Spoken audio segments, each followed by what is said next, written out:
Welcome back. With us right now from Third Mutual is Burt Moldow. Haven't seen you for a while here. Good to see you, sir. Good to see you, sir. Nice to have you on, yeah. And a lot of stuff going on, this time of the year. We have the board elections coming up, and Burt and I were just talking about the importance of reaching that quorum, even though it's what I would say 4 for 4. 4 for right? 4. Yeah. A great 4 for a great 4, by the way. Yes. It's everybody is rerunning for yes, the election. That's true. And my comment is it's been a great board for the past year, and if they come back, it'll even be greater. Yeah. I mean, that's great. One of the things, these are people who have skills that complement each other, respect each other, and I think that shows in the board meetings. We're not out to harm each other, or if you disagree, you have a right to disagree. Yes. But at the same time, you have to support the board, and we've managed to do that. And the one thing that I think is relatively unique about this board is that they're futuristic looking. And I came on about 4 years ago, and my push was for energy. Yes. Okay, and then we went beyond energy. Yeah, okay? we did. And the idea here is that you can't just worry about existing maintenance, as important as it is, and it's the highest priority, but you got to think about the future.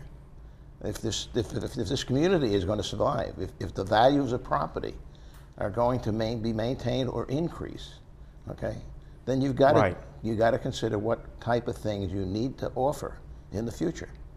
And so one of the things, of course, is electric vehicles. I think you've noticed in the newspapers of late, more and more is being said about electric vehicles. Right. Okay. If people are concerned about oil and prices of gas, which, by the way, going up. Yes, they are. Okay. And they'll be up again. Yeah. Okay. If they're concerned about the environment, what's going on in Houston. 2 feet of rain. Yeah. Okay. And they're expecting more rain over the next 2 weeks. Right. Amazing. Yeah. If you didn't have believers down there, I think you have a lot more believers today. Okay, so one of the things that we're really trying to do is take a look at the future. And we're going to hire a consultant. We have an infrastructure in our community, okay, that's just is out of date. Okay? Yes, Let's it say is. It's 52 years old. There are things that we can be doing in the future to minimize, for instance, our maintenance problems. One of the things that this board has done is we said, what is the cause of dry rot? Because dry rot's been a huge problem. Yeah. Okay, and it's the exposure of wood surface to the atmosphere because of the spores. And we said, that's fine. Well, why don't we just get rid of exposed wood? And so we passed that regulation. No more exposed wood. We're hiring a engineering consultant, electrical engineering consultant now. And the idea of bringing him in is to take a look at our infrastructure, our electrical infrastructure. We do not have the type of infrastructure that will be needed to support future electric vehicles. Yeah, and you've made this point, as others have, particularly for those individuals who, which is probably the majority, they park in carports or in the 3-story building. They have a common underground parking area. Correct. Now, for those people who have garages, it's a whole different thing.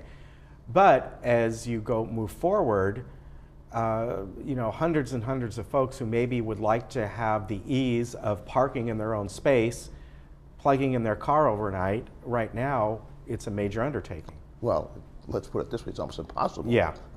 I mean, for me, I own 2 electric vehicles, all electric vehicles. But by the way, the second one is because of you.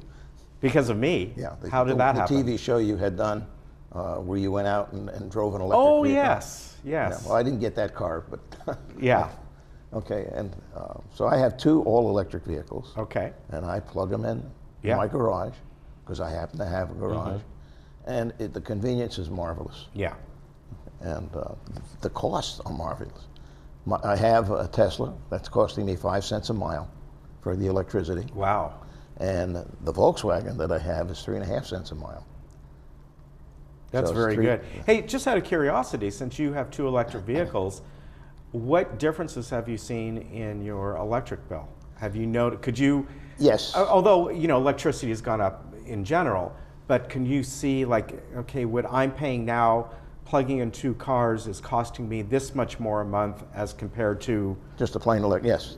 there is an increase. 2 years ago. Oh, yeah. Well, of course there's an increase, but does it play out against what if they were gas-driven vehicles? When you say does it play out? In other words, do you think that you still have that overall savings? Oh, yeah. Okay. Oh, yeah. The beauty of electric vehicles, however, is I've had two now for almost 3 years. I haven't had 1 cent in maintenance. Yeah. Not one. Yeah, that's amazing. No oil changes, no nothing. Yeah. Wonderful. Yeah, very nice. Really nice. Yeah. So you're looking at this Looking at bringing on a consultant. as a whole. Yeah. And what we want them to do is to start looking at what we can do to upgrade the electrical infrastructure in this community, okay, to address future needs. One being electric vehicle charging, but another, we've already put solar on the roofs. We've got a head start. Okay, but there are things that we're going to have to deal with, like the changes in tariffs that the power company are proposing. Right. Where they're going to shift the peak time, and that's going to have an impact. We'll probably have to look at installation of batteries, okay, so that we can accommodate that shift. Right. And save money. But our concern, or my concern, has been all along, how about the people, okay, who are not having solar on their roofs, can't have it, okay, are paying existing electric rates, are going to be subject to these increases that are coming from the electric company, okay, what can they do? And I think there are things that we can do within the community. We know that technically, microgrids are a reality. There are locations and communities that have basically installed their own generation equipment, solar, and if you had it, wind, which we don't, so we have to go solar. But we've got, we've used 12 roofs in our mutual, okay, to provide electricity and cut our bills by about 60 to 70%. Yeah. Well, we've got 81 roofs, okay? We've got 81 three-story buildings. The potential is there to generate enough electricity to satisfy the community. So we have enough potential, and we want this company to come in and say, look, what are things going to be like in the next 3 to 5 years in our community? What do you see in terms of change in load? What do you see in terms of demand? What do you see in terms of solutions to these problems that are going to benefit the members of this community, the residents who live here? Right. Okay, not just the mutuals themselves, which is common area, but everybody. And yeah, exactly. So we're really looking forward toward that. We're also hiring a consultant to look at the dry rot issue in reality. We're going to be looking very closely at 20 different type buildings that we have. And they're going to, do destructive testing where necessary. And we're going to find out just how bad the dry rot problem truly is. And we're going to find out from them what can we do to alleviate the problem for the future, so that we can cut down on maintenance costs. And I know that there's two things that go along with that. If you have, as you were just talking about, more of what you would call the cosmetic wood trim or something, that's something that there are a lot of solutions for. However, if it's certain areas where that was structural, of course, you cannot use composite wood or anything like that for structure. You have to look at something totally different or whatever it might be. LH21s. Yeah. Okay. We went to steel. Yeah. Okay. On the LH21s on the staircases, and it turns out the steel was not that much more costly, but we've eliminated that problem forever. Yeah. So, yeah. A lot to look at.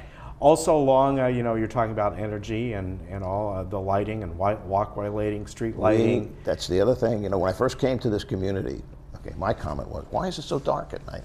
And I used to laugh at people that went around walking streets with these lights on their head. Yeah, okay? it's very dark. You come to realize, this is an aging community. That light is important. There are a lot of people that don't drive at night anymore because they can't, because of light. Okay, well, there's no excuse for us not to have better lighting in this community. Okay, and one of the things that we've done, we went to the power company and said, what can you do?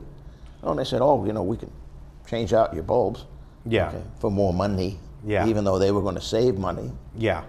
And we found out, that there were cities that were buying the streetlights from the power companies.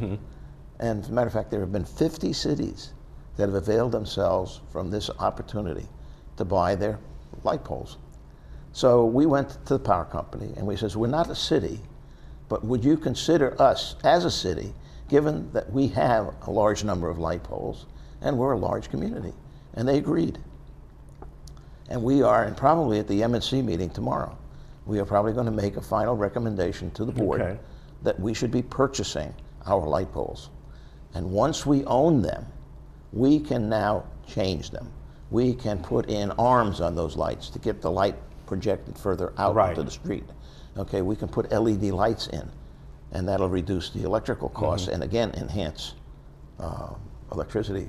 Yeah, and and for instance, another thing that happened when I talk about EV charging, the city of Lancaster just recently put bollards, charging bollards, on street curbs next to their street lamps. Oh, that's interesting. Okay, and they're drawing the power from their street lamps.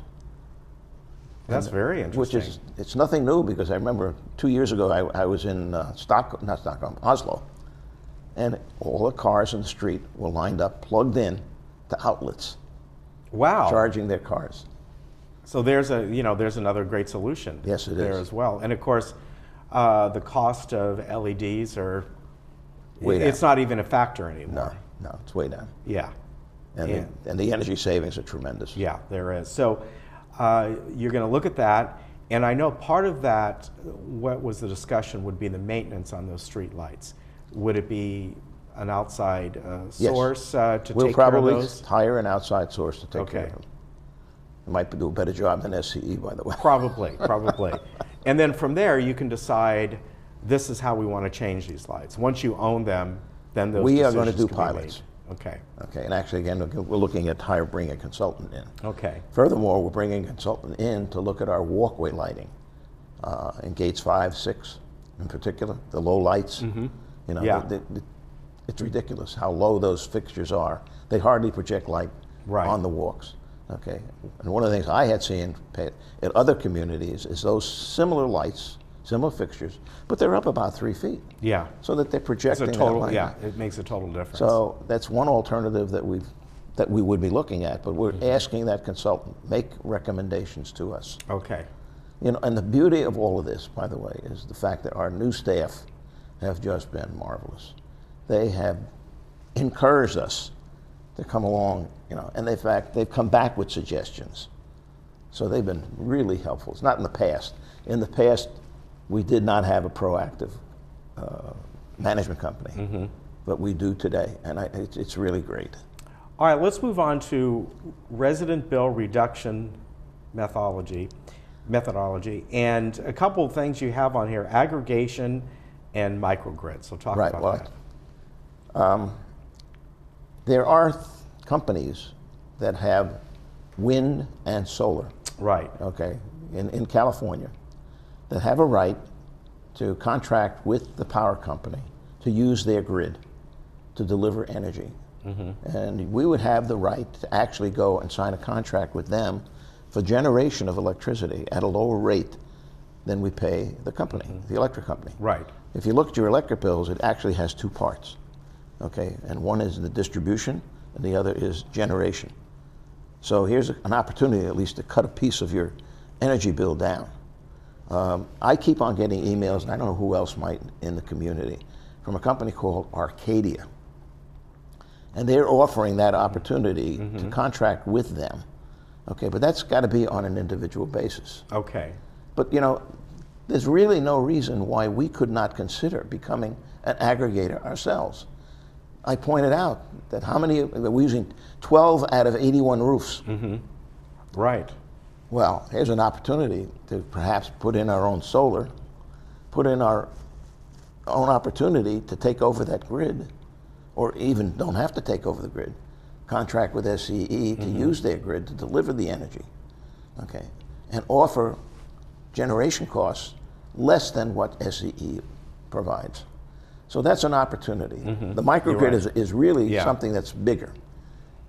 Microgrid says we can take the entire community, okay, put in generation, provide our own grid, which means that we would probably buy the existing grid from the SCE, okay, and run our own energy company. And we're big enough. We have energy bills cumulatively with GRF and ourselves and United and the towers that are well in excess of $3 million a year. That's a sizable chunk of money. Yeah, it is. Okay, and we think, you know, with microgrids, it may be a possibility to bring that down, and that's what we're asking the consultant. Take a look at this. Okay, tell us whether this is something that makes sense for this community. Okay, yeah, good way. I mean, you got to look at it, right? Yeah. Whether or not it pans out or not. Absolutely. If you don't look at it, you'll never know. Right. So it sounds like some exciting things. It is. I mean, it's, you know, the community doesn't realize this. You know, they're looking at what's here, what's now. The future of this community, in terms of the value of its property, is going to depend upon how forward-thinking we are. People, 2 years from today, somebody's going to come and they say, well, gee, I like the unit, but where can I plug in my electric car? And that's a very good point, because there are, as we know, nothing as big as this, but if you look throughout the country, really, there are more and more what I would call brand new senior communities being done. That's right. And of course, because they're brand new or pretty close to it, all that technology is built in. Their electrical panels are bigger because they know that that problem is coming. Yeah. Yeah. Exactly. But that's a very good point. You kind of wonder how many people have looked to move here and looked at the possibility of we have an electric car, we want to get one, and then decide, you know what, this is going to be pretty difficult for us, so we might have to look around for something else. I think about 1.5 years ago, I looked at the list of pluggable electrical vehicles in this community, and it was somewhere around 30, and we're well over 100 now. Yeah. Well, it's, you know what, Bert, it's perfect for a community like this, where in general, most people do not continue to commute to work every day, and their travel distance isn't that far.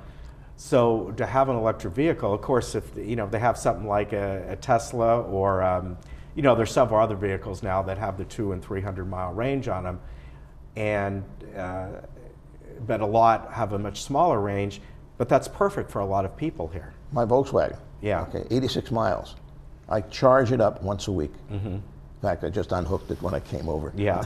Okay, for the weekend, and I get the lowest rate because I charge it on a weekend. Yeah.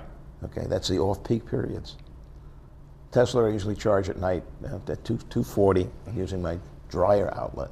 But you know, I have that ability because I have a garage. So we've got to resolve and solve the problem for the people in the garden villas and people that don't have garages, that have carports. That's an issue that we've got to find a solution to. Yeah, exactly. Well, I know you're working on it. Yeah, it's been your passion as long as I've known you. Right? I mean, it has been, yeah. It has. So we'll see what happens, but you know, the first step, as you said, is coming up, the meeting to look at the street lights and move forward with that. That's a good step. Yeah. And I'm sure that'll come to fruition. I sure as heck hope so. All right. And I believe so with the board that we have. Yeah, I think so too. Let's remind everyone that even though it's 4 for 4, they have to reach a quorum in the election. If they don't, guess what? We have to do it again. You have to do it again. You don't want that to happen. That's about another $40,000. Yeah. So make sure that you vote. It's very important, right? Yes. All right. Thank you, sir. Good to see you. Take care. We'll be right back. We have a friend of ours.